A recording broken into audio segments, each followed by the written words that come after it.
Okay, with such thoughts, make efforts in refuge. So such thoughts means, in the previous verse, referring to contemplating that our virtuous actions lead to happiness, our non-virtuous actions to suffering. Okay, so with such thoughts, make efforts in refuge. Live as best you can according to the 5 lifelong precepts, praised by the Buddhas as the basis of lay life. Take sometimes the 8 one-day precepts and guard them dearly. So after, contemplating karma like this, then first they contemplated precious human life and death, and then karma.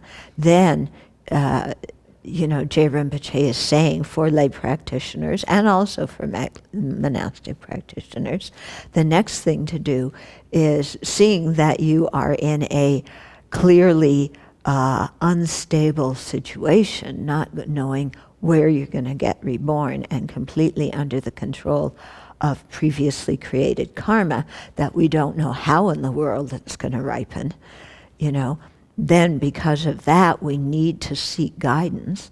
And so we seek guidance from the 3 jewels. And the first thing the 3 jewels tell us to do to, improve our situation is to take and keep the 5 precepts. And then if we can, to do the one-day precepts from time to time. Okay? So the first instruction here is to, turn to refuge, to the Buddha, Dharma, and Sangha. So refuge means really getting clear in our own minds what tradition we're following, whose teachings are we following, what direction are we going in spiritually? Yeah, so having a very clear idea where we're going. So while it's so easy for us to say, I take refuge in the Buddha and the Dharma and the Sangha, actually taking refuge means understanding deeply what the Buddha, Dharma, and Sangha are, why they are reliable sources of refuge, and why it will benefit us to take, to rely upon them. So to actually understand that, we have to do some study, and learn the qualities of the Buddha, Dharma, and Sangha. Now, I remember when I was a baby Buddhist, and so as a baby Buddhist, I had a little bit of understanding, but not very much. And I remember one of the senior Tibetan monks in Kopan coming into the office one day, because I used to be the office manager. And it was before it was the one of the big November courses. So there were a lot of Westerners coming up.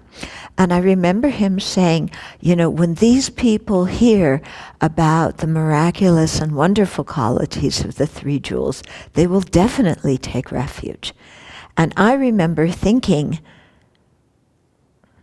not me. In the sense of just hearing about wonderful qualities, for me, doesn't necessarily inspire faith. I have to know how it is possible to develop those qualities. And then I can have faith that some people have them. Okay, this is just the way my mind thinks, So, if somebody's telling me about someone else, they this. Well, I want to get to know them so I can see what they're really like. And maybe that's because, in the religion I grew up with, there were already a lot of holy figures who had a lot of excellent qualities. But what I was really looking for was, how is it possible to get these qualities? So descriptions of people having miraculous abilities or super knowledge or whatever. For me personally, that didn't inspire faith in the three jewels, because the religion I grew up with had lots of miracles and these kinds of things going on as well. Yeah. And so when I came to Buddhism, I really wanted to know, well, how is it possible to develop these qualities? Yeah. And if I knew how it was possible, then I could accept that the Buddha existed. Yeah. But without knowing, because I came in, how do you have equal-hearted love and compassion for everybody? How in the world do you get your mind to be like that? Nobody had ever taught me how, and I didn't understand how that was possible. So for me personally, I didn't grow up in a Buddhist family, so I don't have that kind of instinctive faith that you often get from, your childhood. But I wanted to know, well, how do we know it's possible to develop these qualities? Because then I'll believe other people have it, and then I'll believe I can gain those by practicing that path too. But without knowing that, why should I trust what they're saying, and why should I practice that path? Okay, or at least why should I practice that path in, with a lot of vigor? So, and I remember in the early years, I was going, how do I know the Buddha really exists? Lots of people say so, but how do I know? Yeah. So I'm just telling you the way my mind works, okay? Everybody's quite different. So for me, what the growth of faith very much depended on was having some personal taste of the teachings. Yeah. And so when I practice the antidotes to anger or to self-centeredness or to attachment, and I saw that they had a positive effect on my mind and lessened my attachment and my anger, even just, this much, and my selfishness, then that instilled faith in me that path worked, because the little bit I had practiced worked. And then that helped me, kind of think, well, maybe it's possible to become some of the, like some of these holy beings. But it really took a lot of time. It started that way with my own personal experience. And then later, as I studied more and I began to understand the layout of the path and what the mind was, and what the hindrances are, or obscurations to the mind are, and how those get removed, then that gave me much more confidence and faith and trust that there were holy beings and there was a path that worked. But, for me, Refuge really grew, I took Refuge early, but it really is something that grew, over the years and is still growing now. Yeah.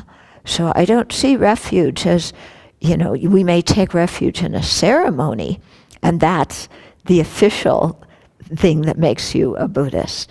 But I think Refuge is really something that we learn about and deepen our understanding of all the way until we become the Buddha, Dharma, and Sangha. Yeah. So actually first we realize the Dharma, then we become an Arya Sangha, then last we become the Buddha. Okay. But, I think it's the process that grows until we become the three jewels ourselves, in our own mind stream. Okay. So it has to start with our own personal experience, or at least for me, Now, to get some personal experience, it means you have to do some meditation practice. Yeah. And you have to learn to work with your mind. Yeah, that, at least for me, just study, helped a great deal, but it certainly wasn't sufficient. Yeah, to generate some kind of confidence that this path worked. Okay. So let's think about that for a while. And then in the future days, I'll talk a little bit about the qualities of the Buddha, Dharma, Sangha, instead of, going into that right away. Talk about how do we generate that? Because in Buddhism, faith does not mean blind faith. It doesn't mean blind acceptance.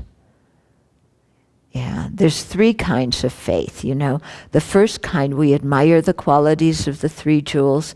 The second, we aspire to gain those qualities ourselves. And the third is based on conviction that the path is possible and from some understanding of the path. Yeah, so faith, or also translated as trust or confidence, is something that grows in us that has causes.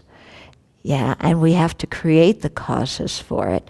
It's not something that we just say, well, you can. Some people do it by, I have respect for my teacher and my teacher said this, so I believe it.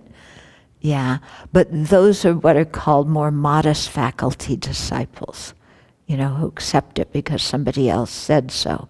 But if we want to be to penetrate more deeply, then we have to investigate for ourselves.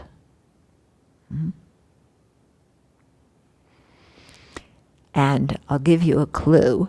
I didn't know this at the beginning because I was just basing, it on trying to deal, apply some of the gross antidotes to my afflictions.